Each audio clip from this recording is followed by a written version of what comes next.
Salam müəllimlər, salam hörmətli izləyicilər. Belə bir maraqlı məntiq soru idi. Bu son izah vermək istədim. Baxın 1 ilə 5-dən görürsünüz ki 9 alıb. Eyni qayda 2 ilə 5-dən 7 alıb. 3 ilə 7-dən 15 alıb. 5 ilə 9-dan nə alınır? Onu istəyir bizdən. Baxın mənim biraz maraqlı və çətin həll olunan sualdır.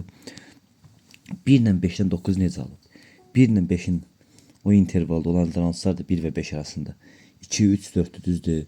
2 üzərinə əlsin 3, üzərinə əlsin 4, bərabərdir 9 alıb. Həmçinin 2 ilə 5 arasında hansılar var?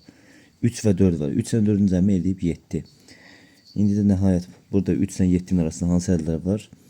4, 5 və 6-dır. 4 üzərinə əlsin 5, üzərinə əlsin 6, bərabərdir 15 yazım. İndi bizə nə lazımdır? 5 ilə 9 intervalı. 5 ilə 9-un arasında hansı ədədlər var? 6, 7 və 8-dir. 6 üzərinə əlsin 7 üzərinə əlsin 8. Cavab 21.